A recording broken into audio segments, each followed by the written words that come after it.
प्रभु तेरी वाणी जीवन की रोटी, नैनों की ज्योति अंधेरा मिटाती।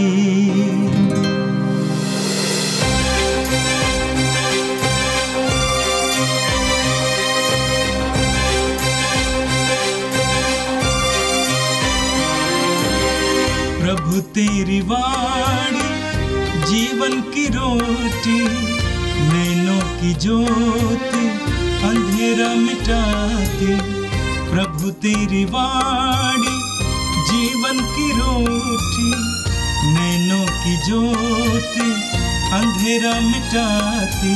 वाणी वाणी वाणी वाणी वाणी पवित्र है, शाश्वत है, जीवन का मन्ना है। 22 फरवरी शनिवार। पहला पाठ संत पेत्रुस का पहला पत्र, अध्याय 5, पद संज्ञा 1 से 4 तक। आप लोगों में जो पुरोहित हैं, उनसे मेरा एक अनुरोध है।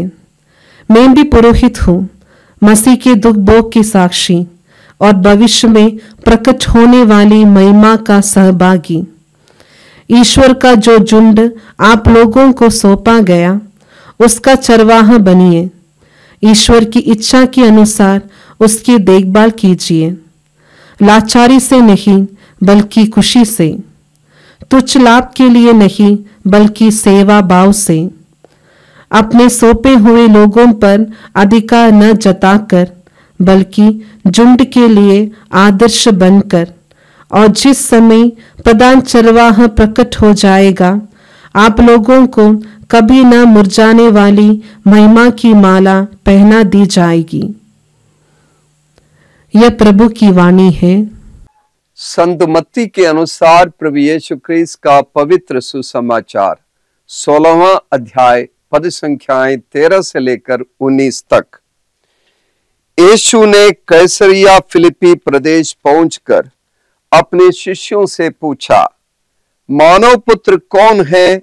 इस विषय में लोग क्या कहते हैं? उन्होंने उत्तर दिया, कुछ लोग कहते हैं यूहन्ना बपतिस्ता, कुछ कहते हैं एलियस, और कुछ लोग कहते हैं यिर्मयाह अथवा नबियों में से कोई। इस पर यीशु ने कहा, और तुम क्या कहते हो कि मैं कौन हूं? सिमोन पेत्रुस ने उत्तर दिया, आप मसीह हैं, आप जीवंत ईश्वर के पुत्र हैं। इस पर यीशु ने उससे कहा, सिमोन योनस के पुत्र, तुम धन्य हो, क्योंकि किसी निरे मनुष्य ने नहीं बल्कि मेरे स्वर्गिक पिता ने तुम पर यह प्रकट किया है। मैं तुमसे कहता हूं कि तुम पेत्रुस अर्थात चट्टान हो, और इस चट्टान पर मैं अपनी कलीसिया बनाऊंगा, और अधोलोक के फाटक इसके सामने टिक नहीं पाएंगे। मैं तुम्हें स्वर्गराज की कुंजियां प्रदान करूंगा। तुम पृथ्वी पर जिसका निषेध करोगे, स्वर्ग में भी उसका निषेध रहेगा, और पृथ्वी पर जिसकी अनुमति दोगे, स्वर्ग में भी उसकी अनुमति रहेगी। यह प्रभु का पवित्र सुसमाचार है। ख्रीस्त प्रभु की जय। यीशु में मेरे प्रिय भाइयों बहनों, आज 22 फरवरी को माता कलीसिया एक विशेष पर्व मनाती है, और उस पर्व का नाम है संत पेत्रुस का धर्मासन पर्व। जिस आसन पर यह माना जाता है कि संत पेत्रुस बैठे थे, उसी आसन का पर्व है, उस सिंहासन का पर्व है। यह प्रभु यीशु के द्वारा पेत्रुस से सवाल पूछने के बाद कि मैं कौन हूं, उसके बाद पेत्रुस का जवाब सुनकर प्रभु ने उसे अधिकार दिया, उसे नेतृत्व की जिम्मेदारी दी, उसे सेवा कार्य के लिए नियुक्त किया, और उसी का संकेत है ये पर्व, पेत्रुस का धर्मासन का पर्व। आदिम कलीसिया की शुरुआत से ही यह बताया जाता है कि यह पर्व मनाया जाता है। जब पेतरुस यीशु के स्वर्गारोहण के सिर्फ 11 साल बाद रोम नगरी में पहुंचा, क्योंकि पूरा इस्राएल और बहुत सारे देशों की राजधानी रोम था। रोमी सम्राट का आधिपत्य था उस पूरे इलाके में, और उस राजधानी में पहुंचकर प्रभु यीशु के पवित्र सुसमाचार का प्रचार करना पेतरुस की जिम्मेदारी थी। और इसलिए रोम में पेतरुस पहुंचते हैं, वहां के लोगों को एकत्रित करते हैं, वहां पर प्रार्थनाएं, सभाएं, बैठकें आयोजित करते हैं और लगातार सुसमाचार की सेवा करते हैं। बहुत सारे लोगों को विश्वास में लाते हैं। अंत में सन 67 ईस्वी में पेतरुस शहीद हो जाते हैं। तो पहली बार जब उन्होंने वहां पर सभा एकत्रित की, उस दिन की याद में पेतरुस के धर्मासन का पर्व मनाया जाता है। वेटिकन के प्राचीन महामंदिर में, महागिरजाघर में 2 कुर्सियां, खास कुर्सियां रखी हुई है। और पहला गिरजाघर की पूर्वी दिशा में गोलाकार हिस्से में, गोलाकार मीनार के नीचे एक कुर्सी रखी गई है। उसके अलावा एक दूसरी कुर्सी है जिसे सेडेस गस्टाटोरिया कहते हैं। वो समारोही सिंहासन जिस पर बैठाकर संत पापा लोगों को लोग अपने कंधे पर उठाकर घुमाते हैं। और दूसरे सिंहासन को बड़े करीने से, बहुत खूबसूरत तरीके से, जो कि वो पहले बांज के पेड़ का बना हुआ था और जिसे दीमक करीब करीब खा चुका है, और उसे तांबे के साथ उसे सजाकर उसमें हाथी दांत जोड़कर उसे बड़ी खूबसूरती के साथ संजो के रखा है। और सन 1867 में जब पेतरुस की शहादत की 18वीं शताब्दी थी, उस दौरान, उस वर्ष उस सिंहासन को, उस कुर्सी को बाहर रखा गया, उसे अलंकृत किया गया और लोगों के दर्शन के लिए रखा गया। और इस तरह इस पेतरुस के धर्मासन के पर्व का बहुत बड़ा प्रचार हुआ। संत पेतरुस के जीवन को देखेंगे तो हम समझेंगे कि शायद ही इन दोनों कुर्सियों में किसी कुर्सी पर बैठने का अवसर पेतरुस को प्राप्त नहीं था, क्योंकि वहां कोई गिरजाघर नहीं था, कोई बड़ा बसलिका नहीं था, कोई घर भी नहीं था जहां सुरक्षित रूप से पेतरुस अपने यीशु के अनुयायियों के साथ बैठक कर सके, प्रार्थना सभा कर सके।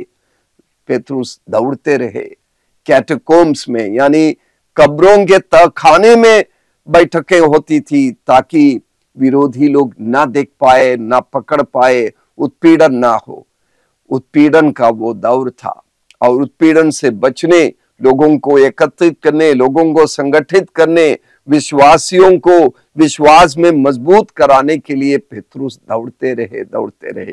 कभी धर्मासन पर नहीं बैठे, लेकिन पेतरुस का वो नेतृत्व था, बहुत बड़ा नेतृत्व का कौशल पेतरुस को प्रभु के द्वारा दिया गया। आज पेतरुस के उस नेतृत्व का पर्व है। जब हम पेतरुस के धर्मासन के पर्व की बात करते हैं, यह पेतरुस के नेतृत्व का त्योहार है। यीशु ने अपने शिष्यों से यह पूछा कि लोग मेरे बारे में क्या कहते हैं। तब पेतरुस बाकी लोगों के जवाब सुनने के बाद, जब प्रभु ने पेतरुस से और अन्य लोगों से पूछा तुम क्या कहते हो, तब पेतरुस ने जवाब दिया कि आप मसीह हैं, जीवंत ईश्वर के पुत्र हैं। यह जवाब सुनने के बाद प्रभु ने उसे चट्टान कह दिया, चट्टान नाम दिया। और वास्तव में पेतरुस वो चट्टान बन गया जिसके सहारे, जिस पर कलीसिया का नींव रखा गया है। इतिहास हमें बताता है कि प्राचीन शहर रोम जो राजधानी थी, वहां सबसे पहले पहुंचने वाले शिष्य पेतरुस है और वहीं सुसमाचार का प्रचार करते हैं और सन 67 में वहीं वे शहीद हुए। आज के पहले पाठ में पेतरुस के पहले पत्र के 5वें अध्याय में पेतरुस नेतृत्व के बारे में हमें कहते हैं, आप लोगों में जो अध्यक्ष है उनसे मेरा एक अनुरोध है। यानी अध्यक्ष शब्द को अंग्रेजी तर्जुमा में एल्डर्स कहा गया है, यानी जो समुदाय का अगुवा है, जो नेतृत्व कर रहा है, उसे अध्यक्ष नाम दिया गया है। और क्या अनुरोध है?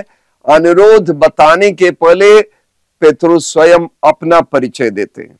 मैं भी अध्यक्ष हूं, मसीह के दुख भोग का साक्षी हूं और भविष्य में प्रकट होने वाली महिमा का सहभागी। कोई भी अध्यक्ष हो, उसका सबसे पहला परिचय यह है, वो मसीह का साक्षी है। किस बात का साक्षी? मसीह के दुख भोग का साक्षी। हाँ, पेतरुस मसीह के साथ रहकर उनके दुख भोग, उनकी मृत्यु और यहाँ उनका पुनरुत्थान, स्वर्गारोहण और पेंतकोस्त सब कुछ का साक्षी बन गया। लेकिन जितने भी कलीसिया के जितने भी नेता हैं, उन सबको यह याद रखना है, सबको मसीह के दुख भोग का साक्षी बनना है। अपने जीवन में उत्पीड़न, मुसीबतें और शोषण, अत्याचार, हर प्रकार की दुश्वारी, ये सबको भोगना ही है। उसके बिना वो अध्यक्ष नहीं बन सकता, उसके बिना उसका नेतृत्व अधूरा है। तो उसके साथ साथ भविष्य में प्रकट होने वाली महिमा का सहभागी पेतरुस अपने आप को कहते हैं और वास्तव में नेतृत्व करने वाला, प्रत्याशा से भरा हुआ व्यक्ति है। इन दिनों कलीसिया के सबसे शीर्ष नेता संत पापा फ्रांसिस हम लोगों को इसी गुण के बारे में बार बार बताते हैं। इसीलिए संत पापा ने यह वर्ष, जुबली वर्ष के लिए यह थीम रखा है, यह विषय रखा है, प्रत्याशा। प्रत्याशा के साथ आगे बढ़ने वाले हम तीर्थ यात्री हैं। यानी हमें अंत में आने वाली महिमा के बारे में समझना है और इसीलिए पेतरुस अपने पत्र के आखिरी में कहते हैं, जिस समय प्रधान चरवाहा प्रकट हो जाएगा, आप लोगों को कभी न मुरझाने वाली महिमा की माला पहना दी जाएगी। अगुआ लोगों को महिमा की माला पहना दी जाएगी। उस माला को पहनने के लिए नेता के अंदर क्या गुण होना चाहिए? सबसे पहले उसे यीशु के दुख भोग का साक्षी बनना है और भविष्य में आने वाली महिमा का सहभागी बनना है। और आगे बताते हैं, आप लोगों को ईश्वर का जो झुंड सौंपा गया उसका चरवाहा बने। चरवाहा बनने के लिए बुलाया गया है नेतृत्व करने वाले लोग। चरवाहा का मतलब जो भेड़ों के साथ चलते हैं। चरवाहा कहीं दूर किसी कमरे में बैठकर नेतृत्व नहीं करता, जो साथ साथ चलता है, भेड़ों को होने वाली दिक्कतों का सामना करना। और भला चरवाहे के बारे में प्रभु यीशु ने स्वयं हमें समझाया, उसी तरह भला चरवाहा बनना वो नेता का गुण है। और आगे, ईश्वर की इच्छा के अनुसार उस झुंड की देखभाल करे। अपनी इच्छा के अनुसार नहीं, ईश्वर की इच्छा के अनुसार। और आगे कहते हैं, लाचारी से नहीं बल्कि खुशी से।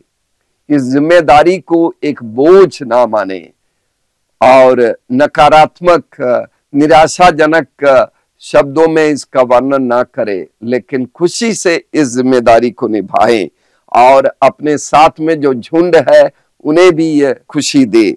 घिनौने लाभ के लिए नहीं, बल्कि सेवा भाव से। किसी आर्थिक लाभ और दौलत के लाभ पाने के लिए नहीं, भौतिक लाभ के लिए नहीं, केवल सेवा भाव से ये कार्य करना है।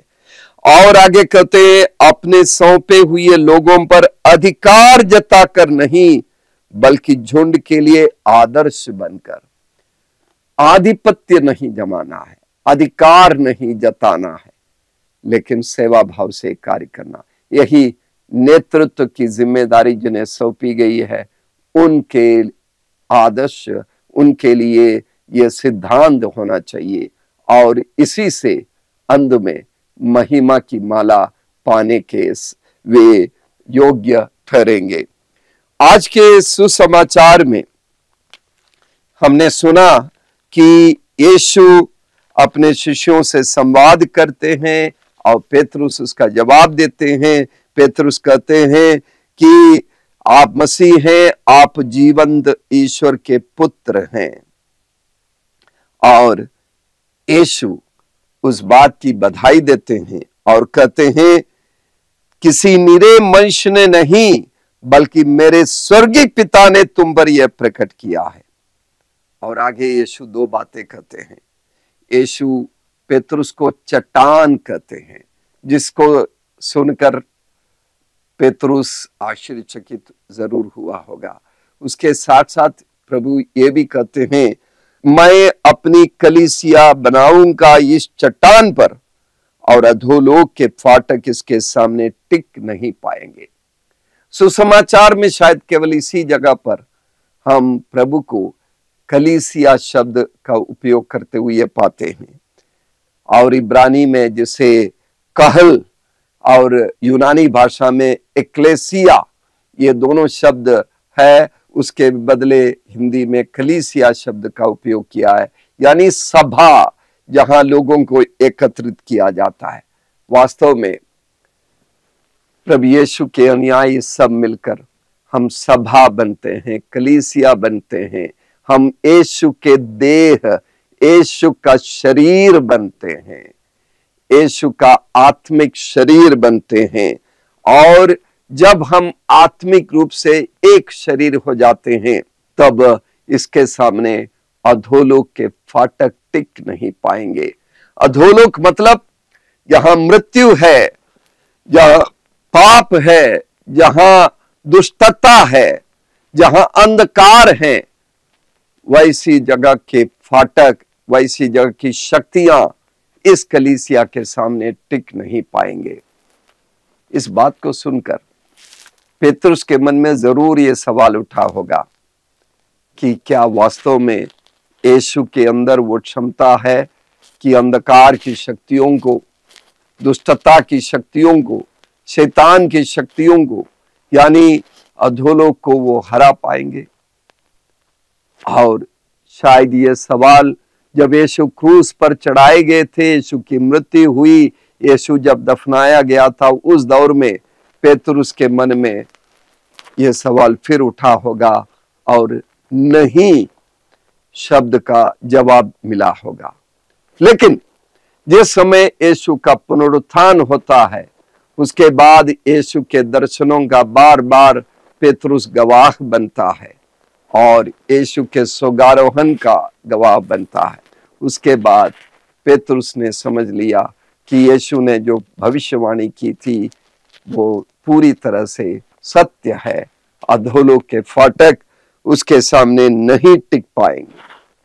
और आगे यीशु उन्हें एक जिम्मेदारी देते हैं, मैं तुम्हें स्वर्गराज की कुंजियां प्रदान करूंगा।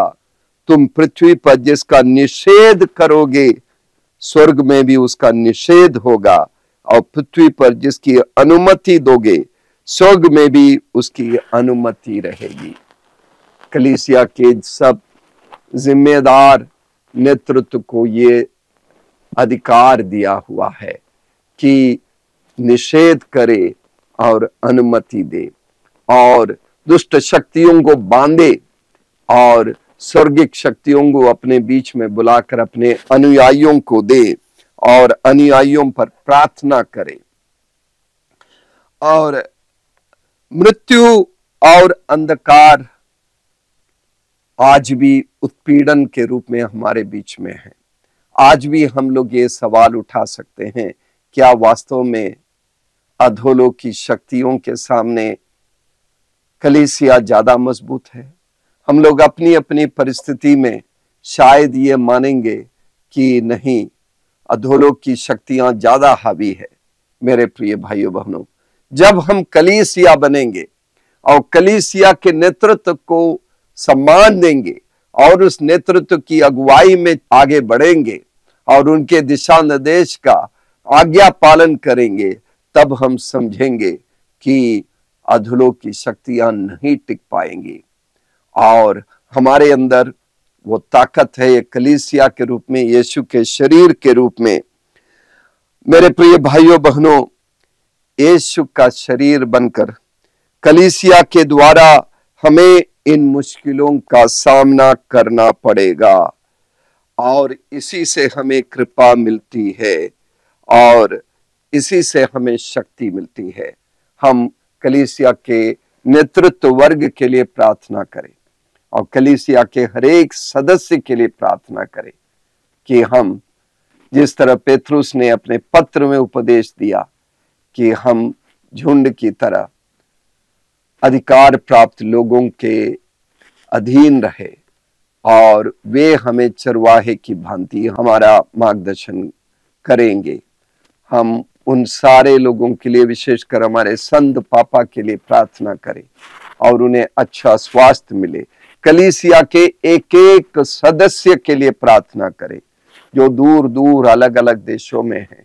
सबके अंदर हम एक होने का, एक ही शरीर के हिस्से होने का एहसास हो और पेत्रुस के उस अधिकार को मानकर एक खूबसूरत और शक्तिशाली कलीसिया को, यीशु के अनुयायियों की सभा को हम आगे ले चल सके। आइए हम प्रार्थना करें। सर्वशक्तिमान प्रेमी पिता ईश्वर, हम तुझे धन्यवाद देते हैं तेरे द्वारा सृष्ट किया गया इस कलीसिया रूपी मंडली के लिए, इसके एक एक सदस्य के लिए हम धन्यवाद देते हैं। विशेषकर हम संत पापा फ्रांसिस के लिए प्रार्थना करते हैं जो हमें सही मार्गदर्शन दे रहे हैं। तुझसे प्रार्थना है प्रभु, संत पापा को अच्छा शारीरिक और मानसिक स्वास्थ्य दे, उन्हें चंगा कर, उनके फेफड़ों में और उनके शरीर के हर एक हिस्से में तेरी शक्ति दौड़े और वे पूरी तरह से चंगे होकर फिर से हमारे अगुवाई और अच्छे ढंग से कर सके।